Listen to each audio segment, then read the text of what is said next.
Hi, everybody. This is Mark Lane from 92.5 KVPI in Cajun Country, and we'd like to welcome one of the true legends in pro wrestling, Road Warrior Animal. Animal, thank you for joining us on the radio. Man, it's great to be on the radio with my fellow fans in Cajun Country, man. Thanks for having me. It's a great pleasure. Hey, we want to let our wrestling fans all over South Louisiana know that Road Warrior Animal will be coming down to the big wrestling, Mid-South Wrestling card in Oakdale tomorrow night, Saturday night at the Mowad Convention Center. Hey, we're looking forward to, I'm bringing my grandson, Road Warrior Animal. We're looking forward to seeing you and everybody over there. Man, you know, it's going to be a great time, man.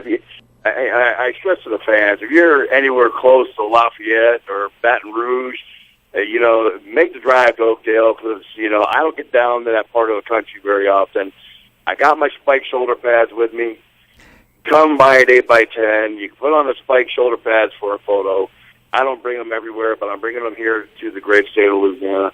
And, you know, and it's about me giving back to the fans, man. And I always, Hawk and I, one thing we attribute to our success is that we never forgot where we came from and how, you know, how important our fans are, you know. That's great. Well, you and your longtime wrestling partner, Hawk, were known as the Legion of Doom, and those are the wrestling years that I remember you guys.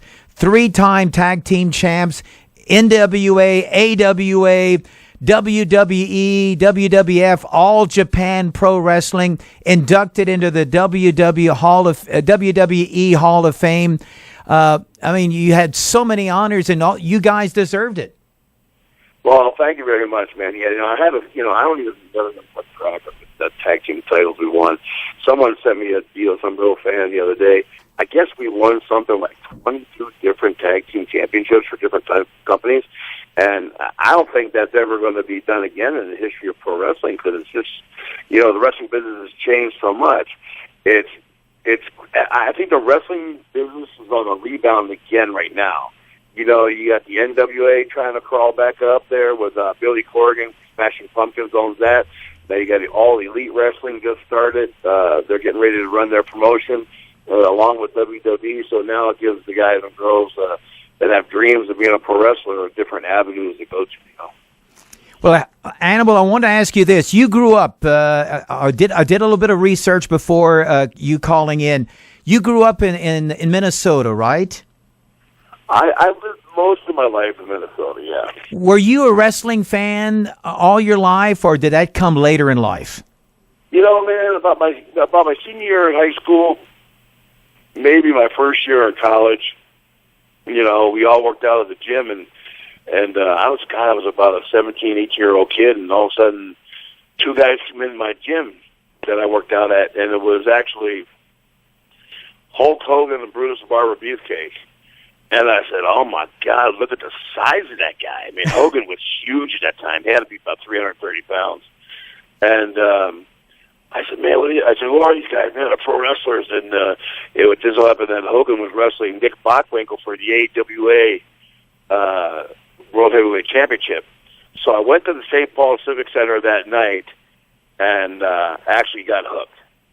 And so from that point on, I became a real big wrestling fan. You know, as a young kid, you know, grew up in Chicago, but I grew up a little bit in Philadelphia, too. Uh-huh. I used to watch Bruno Sammartino and those guys out on the East Coast a lot, you know, when I was a kid. But, you know, my dad used to watch them. I never paid any attention to it because I was a big baseball, football guy, you know, growing up.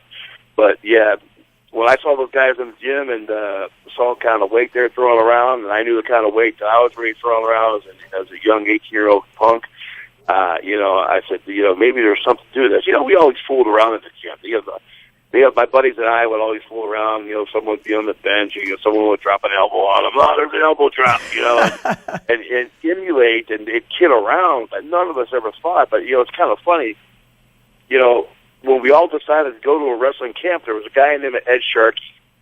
Ed Sharkey was a bartender at the bar we all bounced at, and he had trained Jesse the Body Ventura. Wow.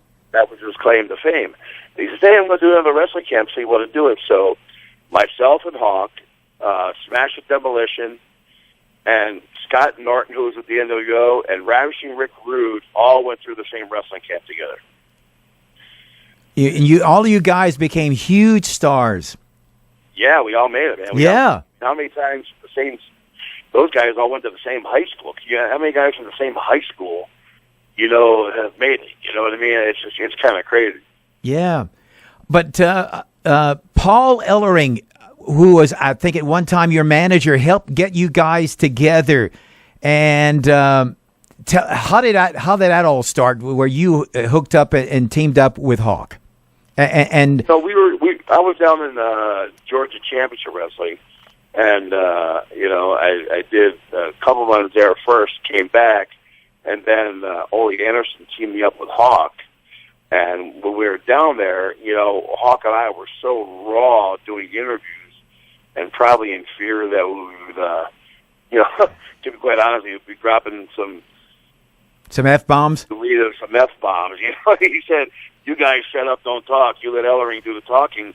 And being that he was a fellow Minnesota guy and everything else, it all just kind of gelled together. And Paul was very instrumental in the growth of Hawk and I, man. I mean, who came up with the idea for the image for you guys?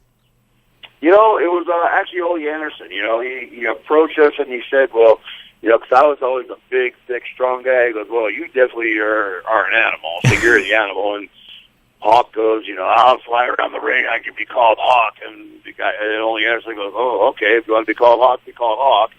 And that's how we actually got our names. And we actually took the Road Warrior thing from the first Road Warrior movie. Yeah.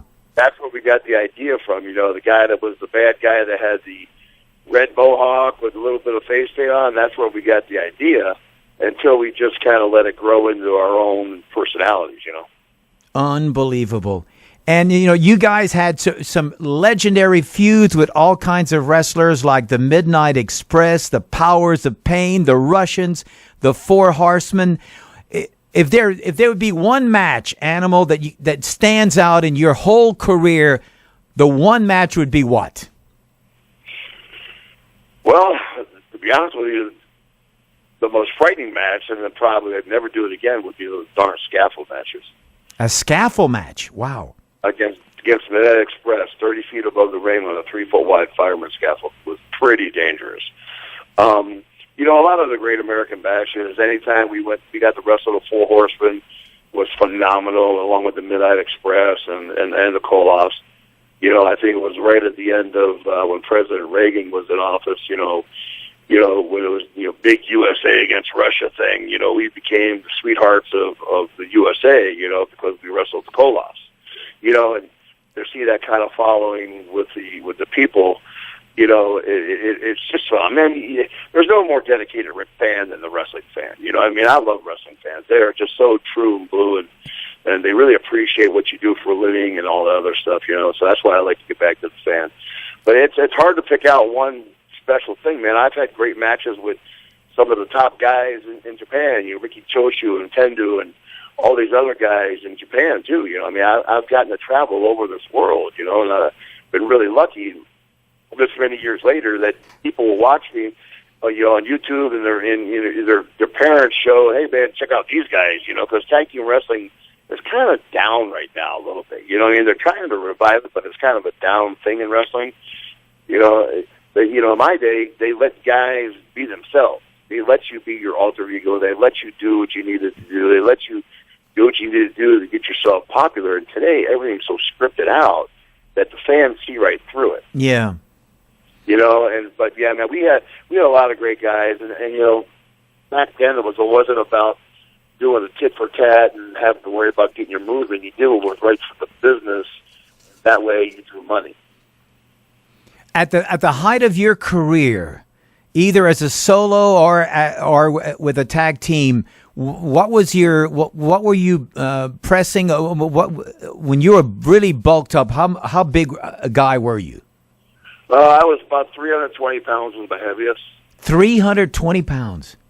Yeah, and I was military pressing over my head, 405 pounds for reps, and I was a 645 bencher, and so I was probably one of the strongest guys in our business ever, and You know, because I think the only one guy stronger than me was Scott Norton. Wow, unbelievable. Yeah, you know, so yeah, it was pretty good, man. I lifted a lot of weights, and it was hard all those years wrestling and traveling around the country too. And you were hitting the gym as you were traveling too? Oh yeah, every day. Wow. Did a Gold's Gym every morning, and then go to work that night, and then same thing every day. You know, and we had some years in the beginning that were 300 days a year on the road. That's incredible. You had no days off then? Hardly any days off. You know, I mean, I made it. Would have to fly me home once or twice a week for a couple of days anyway, so I could see my kids. So, I was a coach. I coached all my kids. You know, I coached my son James. You know, when he played for the Saints. You know, he played for Saints. You know, and so I coached them when they were younger and taught them, you know, the fundamentals of the sport, how to be a respectful teammate, and all that other stuff. You know. What kind of injuries have you experienced in your career?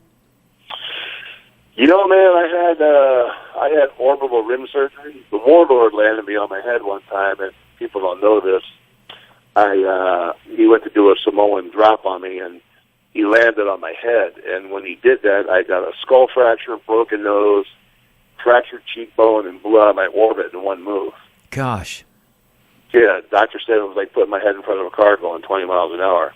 And then the very next day, I had the bench press contest in Greensboro. So I was all messed up and still had the bench press the next day after spending the whole night in the emergency room in Chicago. So, yeah, man, but the show must go on. That was our attitude back then. You know what I mean? You had to, give the fans what they came to see. Unbelievable. How do you feel about pro wrestling today as compared to back when you were in the squared circle? Well, I think that even in today's market, Hawk and I was survived and been really successful in today's tag team wrestling. In the wrestling world. If we would have had social media back then, I'm telling you, you wouldn't even be able to. We would be so freaking untouchable. It would be unbelievable, I think. But I think, wrestling evolves. It's great to see what it has evolved into. I think there needs to be a little bit more storyline involved in wrestling today. You know what I mean? Mm-hmm. Fans can't get invested in a product for 3 weeks. You know what I mean? You only have 3 weeks to a pay-per-view now with WWE, so they're trying to rush everything in 3 weeks, so there's just not enough time. Yeah. But I think with this new company, All Elite, with Cody Rhodes and Young Bucks doing it, I think you're going to see they're going back to old storyline. And I think there needs to be more of a cut and dry who's a good guy and who's a bad guy. So I think the fans love to get invested like that. I think they love to know who their hero is, and I think they love to know who they want to hate. Animal, what kind of advice would you give to a young guy considering getting into the wrestling business today? Well, man, I tell you what. The first thing I say is, man, don't ever give up with your dream. If that's your dream to do it, and that's your passion, go for it. Find a good wrestling school around the country somewhere. You got to be able to get ready to pick up and leave your roots and go after that. It's like I told Jaden, man, go after that golden ring, man. At the end of the rainbow, it may be there for you. And be very respectful of our business, man. Know the lineage of the business. Know the past of the business. Know how the business started. Know who was there to pave the road before you, because that's real important. And just work hard at it, man. In today's business, it's all about working out and being a great athlete. You just can't be some schlub off the street anymore. You got to be a guy that's in shape or a girl that's in shape, and you got to be ready to make that sacrifice and commitment to it. But when the promoters see you with that kind of sacrifice and commitment, then they say, "Oh man, this person's serious. Let's try to do something with them." And now with more companies opening up, the doors are getting bigger and bigger and bigger. So yeah, man, heck, who would have thought? I knew nothing about pro wrestling basically before I got into it, and I just happened to be at the right place, right time, and it worked perfect. Fantastic. Road Warrior Animal, it's been a great pleasure to talk to you, and we look forward to meeting you in person tomorrow night at the Mid-South Wrestling New Year's Wrestling Bash in Oakdale. Any closing comments you'd like to make to all of your fans listening here in South Louisiana? Nah, man, come on out, man. I brought plenty of 8x10s. I want to sell them all. I'm coming there especially with the friend doing this a favor to come down to see the fans in Oakdale. I love the southern Louisiana area, and I look forward to it, man. It's going to be a great night. It's going to be, hey, January is the month of bashes, so it's going to be a great time, and I look forward to seeing all the great fans here in Louisiana. Great. And Animal, we want to remind all of the wrestling fans also to check out the website, bookprowrestlers.com. If you've got want more information, or if you were planning to do a wrestling show, bookprowrestlers.com represents 200 of the top wrestlers in the business, including the star that I'm talking to right here, Road Warrior Animal. And Animal, thanks again. Oh,